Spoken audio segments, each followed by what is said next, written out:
Setiap saat itu maknanya apa? Kapan saja.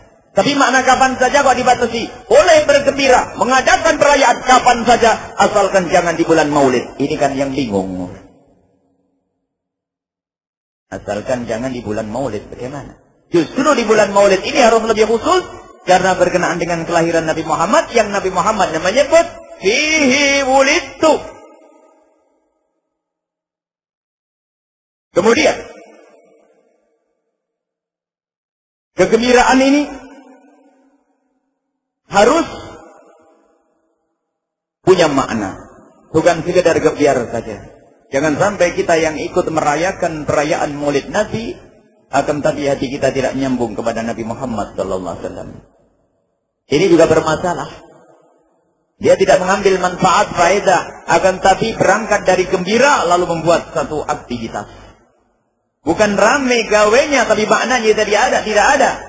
Akan tapi berangkat dari kegembiraan dia, semua akan membuat satu program yang menunjukkan bahwasanya ada sambung hati kita kepada Rasulullah. Tidak harus dengan acara yang seperti itu, akan tapi kita boleh membuat seperti ini. Barangkali ini karena orang pada sibuk, ya sudah, kegembiraan saya ungkapkan bagi-bagi duit, misalnya 1 juta, ibaratnya. Yang model-model lah. Oh, boleh. Kegembiraan kepada Nabi Muhammad, 5 jamaah ini insya Allah saya umrohkan. Wah, di undi, boleh. Artinya yang penting ini, berangkat dari hati ini. Maka nantilah membuat satu aktivitas. Hanya umumnya adalah para kiai, para ulama mengumpulkan orang. Lalu setelah itu membaca sejarah Nabi. Dan itu sangat dianjurkan. Jangan membaca sejarah Nabi, dilarang. Ini lagi-lagi aneh. Membaca sejarah Nabi punya makna menyambungkan diri kita kepada Rasulullah. Membaca sejarah Nabi ini ternyata contohnya diberikan oleh Allah. Wa kullan naqussu 'alaika min amba'ir rusuli. Wa kullan, dan kami telah. Wa kullan, dan masing-masing para nabi telah aku sebutkan ceritanya. Jadi Allah menyebutkan kisah-kisah para nabi, ma nusabbitu bihi fu'adaka, yang bisa menjadikan hati ini tambah mantap. Allah memberikan cerita, menghadirkan cerita di dalam Al-Quran, cerita Nabi Nuh, cerita Nabi Ibrahim, cerita Nabi Sulaiman, cerita Nabi Ayub, agar hati mantap. Yang diuji oleh Allah dengan kemiskinan plus sakit-sakitan, ingat Nabi Ayub tambah sabar, ibadah tetap banyak. Yang diberi oleh Allah rezeki banyak, melimpah ruah, ingat Nabi Sulaiman kaya raya, raja hebat, tetapi sholatnya masih banyak. Agar mengambil contoh dari para nabi itu. Para nabi disebut ceritanya menjadikan hati tambah mantap. Bagaimana jika itu ceritanya paling bagusnya Nabi Rasulullah Sallallahu Alaihi Wasallam, maka hati akan semakin dan semakin mantap karena paling bagusnya Nabi. Dan ulama sadar itulah yang harus dibudayakan. Maka para ulama menghadirkan buku sejarah Nabi yang gede. Akhirnya mereka juga paham kalau gede-gede ini, siapa yang mau baca? Ustadznya pun kadang-kadang nggak baca. Baik, diringkas. Diringkas kalau kurang menarik, orang juga nggak senang. Diambil poin-poin tertentu tentang akhlak Nabi Muhammad yang menyentuh hati, yang mudah ditiru. Dan demikian, lebih dari itu, masih dikemas dengan bahasa yang indah. Dibaca, membangkitkan semangat di hati. Yang dengar telinganya adalah, yang mendengar hatinya senang. Maka disusunlah kalimat-kalimat sejarah Nabi dengan kalimat-kalimat yang menarik.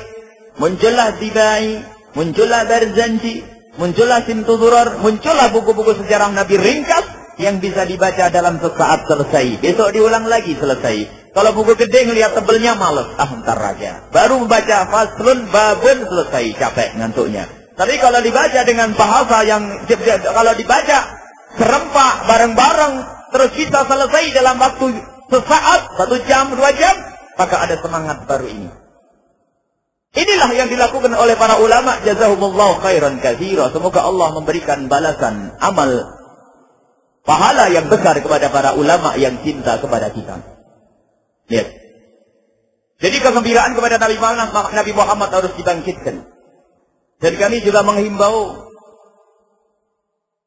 Perayaan Maulid Nabi ternyata hukumnya adalah wajib. Kapan waktunya? Kapan saja. Karena makna perayaan Maulid Nabi itu adalah makna kegembiraan. Tidak lebih dari itu. Tidak lain daripada itu. Yang memaknai Maulid Nabi dengan makna berbeda, salah persepsi, salah pemahaman itu. Jadi maknanya merayakan Maulid Nabi, merayakan, meramaikan ungkapan kegembiraan di dalam hati atas kehadiran Nabi Muhammad SAW. Kapan waktunya? Boleh saja, boleh kapan saja, khususnya di bulan Rabiul Awal ini, karena ini adalah bulan kelahiran Nabi Muhammad. Ayo diketikan. Karena orang itu akan terkesan dengan saat-saat tertentu. Allah Subhanahu wa Ta'ala menyebutkan di dalam Al-Quran, wa rafa'na laka dzikra. Ini makna lain lagi. Allah akan mengangkat penyebutan Nabi Muhammad, dan telah dibuktikan di dalam masyarakat ahli la ilaha illallah. Lihat, Nabi Muhammad namanya disebut di mana-mana. Maka sebetulnya di saat kita mau berkumpul membaca sejarah Nabi, membaca salawat Nabi Muhammad, tidak lain adalah kita ini adalah pembuktian daripada firman Allah, wa rafa'na laka dzikrak, akan aku angkat penyebutanmu wahai Muhammad. Lihat, di acara pengantin disebut, di acara di acara hitanan disebut, acara apa disebut? Nabi Muhammad sallallahu alaihi wasallam. Alangkah mulianya dirimu ya Rasulullah. Nabi Muhammad sallallahu alaihi wasallam nabi yang sangat mulia. Kemuliaannya adalah kemuliaan yang luas sekali. Hamba Allah yang kecil, yang lemah tidak akan mampu menyebutkan segala kemuliaan Rasulullah. Pernah suatu ketika Sayyidina Ali karramallahu wajhah didatangi beberapa tabi'in. Tabi'in itu orang yang bertemu para sahabat Nabi tapi tidak bertemu dengan Nabi Muhammad. Akhirnya para tabi'in ini bertanya, wahai Imam Ali, tolong ceritakan kepadaku tentang akhlaknya Rasulullah. Sayyidina Ali diminta untuk bercerita tentang akhlaknya Rasulullah. Balik bertanya, baik, nanti akan aku ceritakan tentang akhlaknya Rasulullah, tapi minta tolong aku. Tolong ceritakan tentang dunia seisinya yang engkau ketahui. Dijawab oleh orang-orang yang bertanya itu, maksudnya gimana wahai Sayyidina Ali? Maksudnya coba kamu bercerita tentang dunia, apa yang kau ketahui tentang dunia? Wah, dunia sangat luas, besar. Tidak mungkin kami bercerita dalam waktu singkat. Dijawab oleh Sayyidina Ali, dunia yang disebut oleh Allah sebagai mata'un qalil, sesuatu yang sedikit, tidak bisa kau ceritakan dalam waktu yang singkat. Bagaimana dengan akhlaknya Rasulullah yang disebutkan oleh Allah, wa innaka la'ala khuluqin azim, engkau wahai Muhammad sungguh mempunyai akhlak yang sangat agung, yang kecil tidak bisa diceritakan dalam waktu sesingkat. Bagaimana yang agung aku bisa bercerita dalam waktu yang singkat? Keagungan Nabi Muhammad sallallahu alaihi wasallam, agung di dunia, agung di akhirat, mulia di dunia, mulia di akhirat. Tidak ada pintu keselamatan kecuali melalui pintu Rasulullah. Yang ingin menuju Allah, masuk surga Allah, tidak melalui pintu Rasulullah, tidak akan sampai. Kita beribadah, bersedekah, melakukan sholat dan puasa, yang kita cari adalah agar Allah ridho. Ridho Allah, agar Allah mencintai kita. Kalau sudah Allah mencintai kita, Allah tidak akan menyiksa kita. Allah akan berikan pahala kepada kita, memuliakan kita kelak di akhirat. Itu yang kita cari, cinta Allah. Yang beribadah bukan karena mencari ridho dan cinta Allah, salah alamat, tidak akan dinilai Allah Subhanahu wa Ta'ala. Yang kita cari dari ibadah ini bagaimana agar Allah mencintai kita. Pahala. Pahala maknanya adalah kecintaan Allah Subhanahu wa Ta'ala. Karena Allah cinta, maka akan memberi pahala kepada kita, mengampuni dosa kita. Dan ternyata tidak ada orang bisa mendapatkan cinta Allah kecuali melalui pintu Rasulullah. Disebutkan, "Qul in kuntum tuhibbunallah." Allah berfirman, Qul, katakanlah wahai Muhammad kepada umatmu, in kuntum tuhibbunallah fattabi'uni yuhibbukumullah. Jika engkau mencintai Allah, ini kalimat, fattabi'uni yuhibbukumullah. Ikuti aku di sini Nabi Muhammad. Yuhibbukumullah, maka Allah akan mencintaimu. Untuk mendapatkan cinta Allah, harus mengikuti Nabi Muhammad.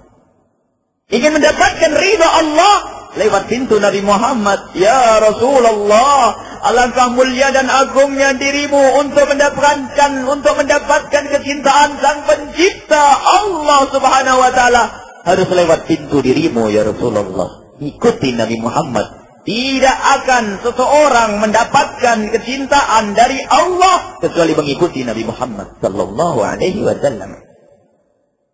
Mengikuti Nabi Muhammad, buahnya adalah akan dicintai oleh Allah. Dan mengikuti Nabi Muhammad itu ternyata harus ada syaratnya. Mengikuti adalah jasad dan ada rohnya. Roh mengikuti itu ada. Jasadnya adalah tingkah laku kita sesuai dengan tingkah laku Nabi Muhammad. Tapi ada ruh. Ruh mengikuti. Yang disebutkan dalam hadis yang banyak. Ruh itu adalah cinta dengan Nabi Muhammad sallallahu alaihi wasallam. Ruh itu adalah cinta.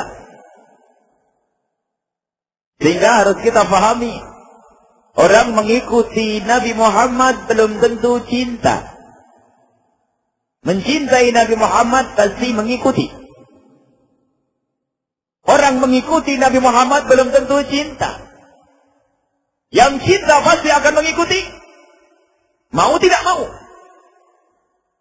Ada orang sholat seperti sholatnya Nabi Muhammad. Bersedekah seperti sedekahnya Nabi Muhammad. Berpuasa seperti puasanya Nabi Muhammad. Akan tetapi hatinya keropos. Tidak ada nilainya di hadapan Allah. Barangkali guyonan ya. Ada satu anak yang rajin sholat di masjid ya. Anak muda rajin sholat di masjid. Sebelum imamnya datang sudah datang di masjid. Berminggu-minggu, berbulan-bulan. Masya Allah. Ternyata ujung-ujungnya ingin diambil mantu sama Pak Haji yang di masjid itu ya. Ibarat contoh. Banyak zaman ini pun begitu. Di sebagian daerah itu lihat. Di saat ada acara mohon maaf misalnya, tanpa kita harus mencurigai orang yang mencalonkan jadi apa-apa. Semoga siapapun pemimpin kita adalah orang yang bakal dekat kepada Allah. Ada orang datang ke masjid rajin, Masya Allah, sholat, hadir pengajian, sana sini. Tak taunya apa, ujung-ujungnya hanya pengen dipilih jadi apa misalnya. Sehingga selesai acaranya, selesai pemilihan apa ya, sudah nggak ada lagi di masjid. Karena hadirnya ke masjid bukan karena Allah. Hadir pengajian bukan karena cinta kepada Rasulullah. Maka ada orang lihat zahirnya mengikuti Nabi Muhammad. Tapi batinnya belum. Karena belum ada cinta. Maka kita harus paham mana sunnah Nabi. Ada orang gembar-gembar. Sunnah Nabi, sunnah Nabi, sunnah Nabi, sunnah Nabi. Apa itu sunnah Nabi? Jika ada orang memasuki masjid lalu mendahulukan tangan kaki kanannya, maka dia melakukan sunnah Nabi zahir. Batinnya bagaimana? Batinnya menghadirkan bahwasanya Nabi Muhammad pernah melakukan ini semua. Khawatir kita membaca sunnah Nabi hanya kalimat yang kita baca hafalan. Jadi yang terbayang di benak kita adalah tulisan yang tertulis. Sunnah Nabi 1, 2, 3, 4, 5. Bukan kita seperti yang disabdakan Nabi, sallu kama ra'aitumuni usalli. Engkau salat seolah-olah melihatku. Lihat zahir, lihat batin. Lihat zahir, ngikuti rukun syaratnya seperti Nabi Muhammad melakukan. Batinnya, assalamu alayka ayyuhan nabiyyu wa rahmatullah. Hadirkan Nabi Muhammad di dalam diri kita. Hati kita dihadirkan Nabi Muhammad. Maka makna sunnah Nabi harus kita pahami. Jangan hanya sunnah Nabi, sunnah Nabi. Yang penting sunnah Nabi, tapi hati tidak nyambung dengan Nabi Muhammad. Barangkali kita melakukan sunnah Nabi beratus-ratus kali, tidak pernah terlintas di benak kita, tidak pernah terbayang kalau Nabi Muhammad melakukannya. Maka sunnah Nabi ini maknanya sambung hati. Zahirnya sambung jasad meniru. sambung hati adalah menghadirkan Nabi Muhammad sallallahu alaihi wasallam. Ini makna cinta. Maka yang mencintai pasti mengikuti Nabi Muhammad, mau tidak mau. Mau tidak mau. Seorang anak gadis umur 17-18 tahun, Masya Allah, sudah mulai besar. Punya ibu yang sangat baik. Ibunya sering hadir pengajian, bapaknya hadir pengajian. Bukan dari jamaah ini semua, insya Allah.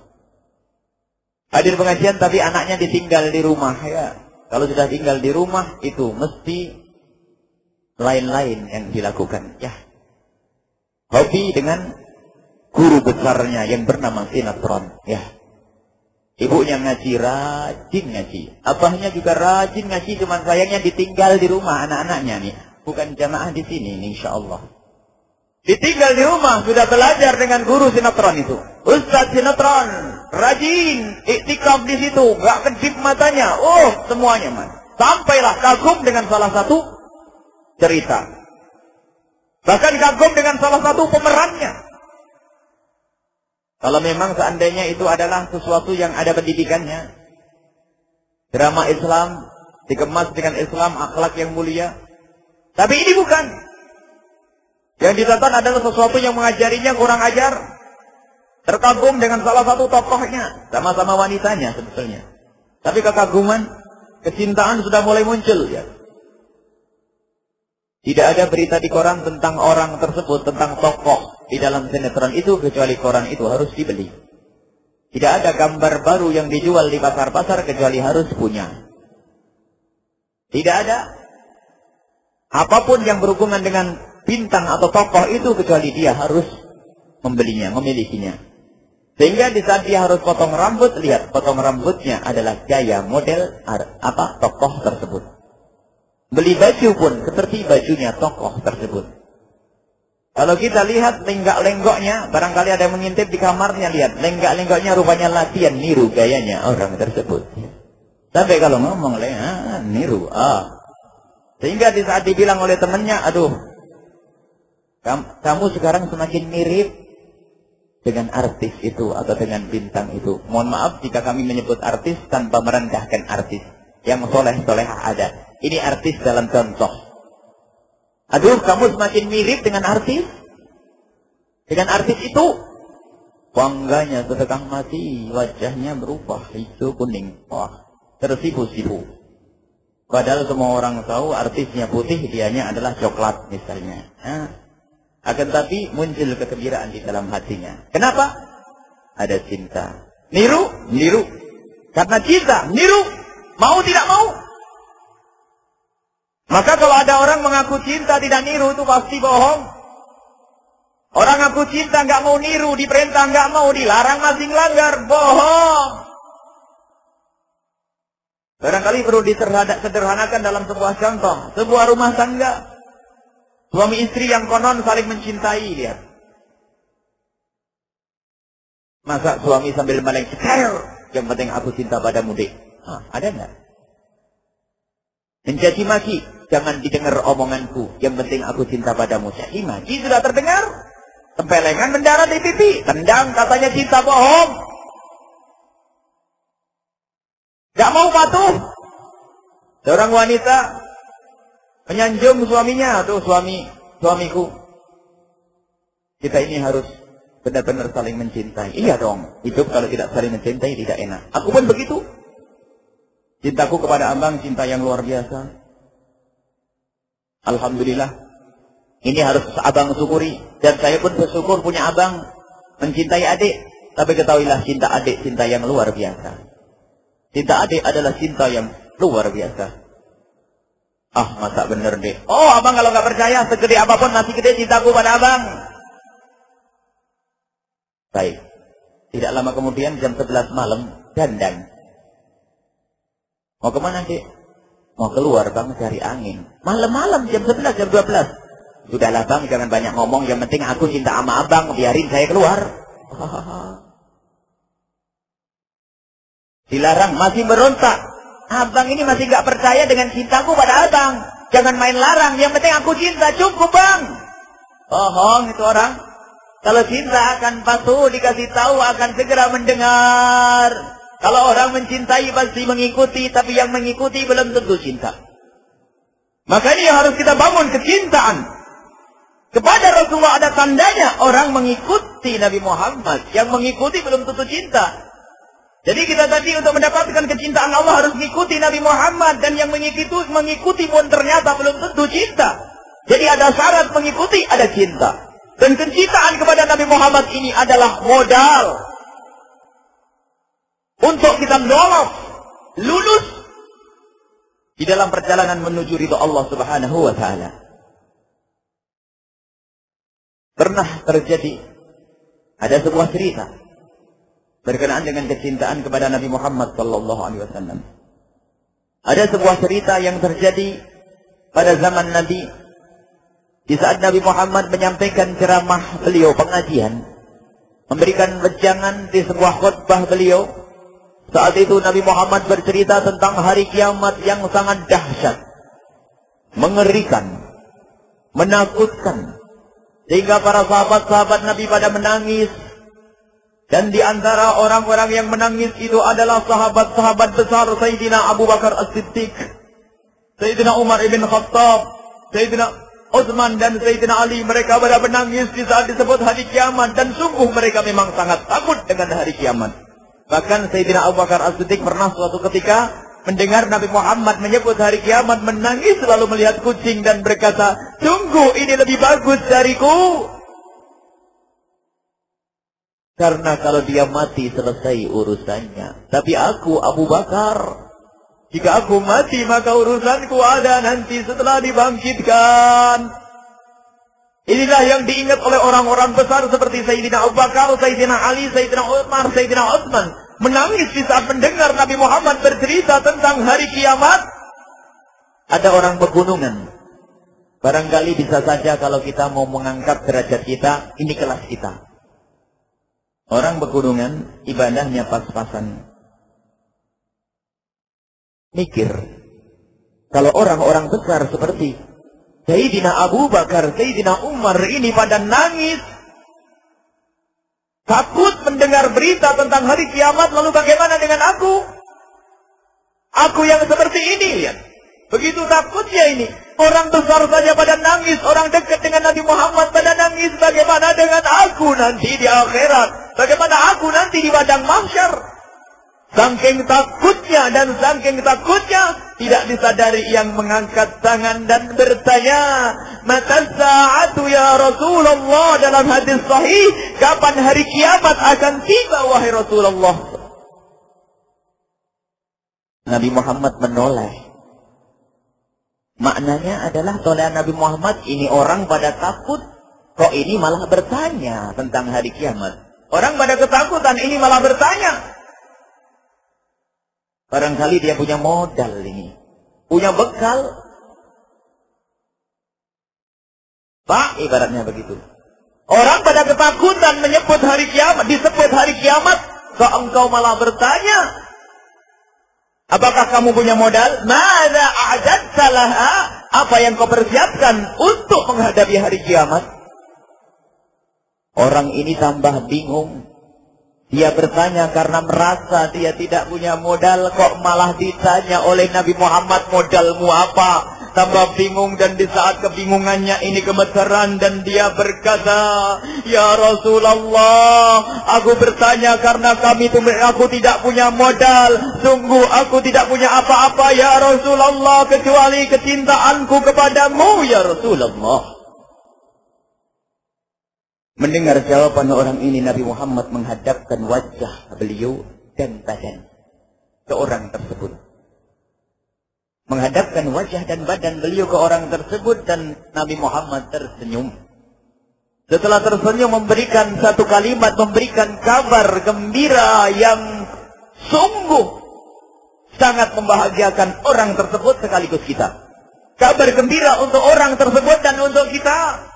Nabi Muhammad melihat orang itu dengan tersenyum dan berkata, "Anta ma'aman ahbabta." Engkau bersama orang yang engkau cintai. Masya Allah. Itu Engkau akan bersama orang yang engkau cintai. Lihat, terhibur orang ini, merasa dirinya tidak mungkin bisa mendapatkan kemuliaan karena seperti itu. Merasa bahwasanya jelek, Nabi Sayyidina Abu Bakar saja menangis, bagaimana dengan dirinya? Maka ia di saat mendengar kabar gembira seperti itu berkata, bahkan para sahabat Nabi, kegembiraannya saat itu adalah kegembiraan yang luar biasa, sehingga dikatakan para sahabat Nabi saat itu sungguh mendapatkan kegembiraan yang luar biasa dan tidak pernah mendapatkan kegembiraan seperti ini setelah mendapatkan iman. Jadi setelah kegembiraan mendapatkan iman, nyusul kegembiraannya adalah di saat mendapatkan kabar gembira semacam ini. Inilah modal kita untuk bersanding dengan Rasulullah. Kalau kita hanya mengandalkan diri kita ini, nggak mungkin. Nggak mungkin bisa bersanding dengan Rasulullah. Karena apa? Nabi Muhammad sudah dijamin tidak bisa berdosa. Kita banyak dosa. Dijamin surga tertinggi. Kita nggak ada jaminan. Pun begitu Nabi Muhammad, lihat kalau ibadah luar biasa. Disebutkan hatta tawarramat qadamah. Sehingga kaki beliau itu bengkak di saat Nabi Muhammad beribadah. Beribadah melakukan sholat sampai bengkak kaki beliau. Nah, kita perlu melihat, pernahkah kita beribadah sampai kakinya bengkak? Ada, akan tapi bengkak dulu baru sholat. Karena bengkaknya kesandung, kena cangkul, kena ini, baru sholat. Itu kita. Tapi kalau Nabi Muhammad tidak sholat, bengkak. Seperti itu Nabi Muhammad, jaminan surga. Ibadahnya seperti itu, lihat pangkatnya seperti apa kira-kira. Kita hanya mengandalkan amal kita ini, jauh. Akan tetapi karena hadis itulah, maka itu adalah kabar gembira buat kita. Biarpun kita seperti ini, kalau kita tumbuh suburkan makna kecintaan kepada Rasulullah. Anta ma'aman ahbabta, engkau akan bersama orang-orang yang engkau cintai. Al-mar'u yuhsyaru ma'aman ahab. Seseorang akan dikirim nanti bersama siapa yang dicintai. Kalau yang kita cintai adalah Allah dan Rasulnya, kalau yang kita cintai adalah Nabi Muhammad, maka kita akan bersama Nabi Muhammad Sallallahu Alaihi Wasallam. Maka kecintaan inilah yang harus kita tumbuh suburkan. Kita sudah tahu rentetannya. Untuk agar kita bisa dicintai Allah, mengikuti Nabi Muhammad. Untuk mengikuti Nabi Muhammad harus ada penggeraknya, yaitu cinta. Berarti pembahasan kita yang paling penting adalah bagaimana menumbuh suburkan kecintaan kepada Rasulullah Sallallahu Alaihi Wasallam agar hidup kita indah, hidup indah bersama Rasulullah, meniti kemuliaan dengan mencintai Rasulullah Sallallahu Alaihi Wasallam. Bagaimana kita bisa mencintai Rasulullah? Sangat mudah. Bersyukurlah kepada Allah kalau kita ini diperintahkan oleh Allah untuk mencintai sesuatu yang sudah oleh Allah dijadikan sangat mulia. Bersyukurlah kalau kita disuruh mencintai seperti Nabi Muhammad Sallallahu Alaihi Wasallam, yang oleh Allah diberi segala kemewahan, keindahan, bagus akhlaknya, tingkah lakunya, jasadnya. Jasad beliau luar biasa, akhlaknya luar biasa. Ini adalah nikmat besar dari Allah. Coba kalau kita diperintahkan oleh Allah untuk mencintai orang hitam, kelem, kurang ajar, bau dan sebagainya, susah. Tetapi Allah memerintahkan kepada kita agar kita mencintai orang yang oleh Allah diberi segala kemuliaan. Dan memang cinta itu akan tumbuh karena 3 hal. Sesuatu itu bernilai, atau sesuatu itu punya kebaikan kepada kita, atau sesuatu itu ada manfaatnya untuk kita. Bernilai, nilainya ada. Oh, seorang ibu mencintai kalungnya karena ada nilainya. Kalau tidak ada nilainya, ngapain dipegang-pegang? Atau ada manfaatnya? Atau memang zatnya itu bagus? Itu adalah manfaat, dipandang enak. Manfaat. Dan semuanya ini ada di dalam diri Nabi Muhammad SAW. Sebab tumbuhnya cinta ada. Sebab untuk menumbuhkan cinta ada semua di dalam diri Nabi Muhammad SAW. Kita bisa berbicara tentang jasad Nabi Muhammad. Bagaimana jasad Nabi Muhammad SAW? Tubuh Nabi Muhammad disebutkan oleh penyair Rasulullah. Ada penyair Nabi Muhammad yang bernama Hasan bin Thabit. Dia senang menyantumkan syair untuk Rasulullah. Bahkan pernah menyantumkan syair di masjid di depan Rasulullah sallallahu alaihi wasallam. Dan di antara syairnya Sayyidina Hasan bin Thabit berbunyi, wa ahsanu, lihat sanjungan yang luar biasa. Wa ahsanu minka lam tara qattu 'ainu wa ajmalu minka lam talidin nisa'u. Khuliqta mubarra'an min kulli 'aibi ka'annaka khuliqta kama tasha'u. Ya Rasulullah, lebih tampan dari parasmu sungguh mata ini tidak pernah melihatnya. Lebih ganteng lebih bagus dari dirimu sungguh tidak pernah ada wanita yang melahirkannya. Khuliqta mubarra'an min kulli 'aibi. Sungguh engkau tercipta. Khuliqta, engkau diciptakan ya Rasulullah mubarra'an, terbebas dari aib dan celah. Engkau diciptakan, dilahirkan dalam keadaan tanpa celah ya Rasulullah, tanpa aib. Ka'annaka khuliqta kama tasha'u. Seolah-olah engkau ini terlahir sebelum lahir pesan dulu. Maksudnya, kama tasha'u, seperti yang kau suka ya Rasulullah. Ingin hidung paling bagus, ingin telinga paling bagus ya. Semua di dalam diri Nabi Muhammad adalah bagus. Kalau kita melihat mata yang bagus, mata Nabi Muhammad lebih dari itu. Kita melihat hidung-hidung yang bagus, hidung Nabi Muhammad seperti itu, lebih dari itu. Dan seterusnya. Keringatnya pun ternyata wangi. Masya Allah. Baca sejarah Nabi, termasuk kitab Syama'il yang berkenaan khusus dengan akhlak, sifat-sifat dohir dan akhlaknya Nabi Muhammad. Namanya Syama'il Muhammadiyah, bercerita tentang Nabi Muhammad sallallahu alaihi wasallam.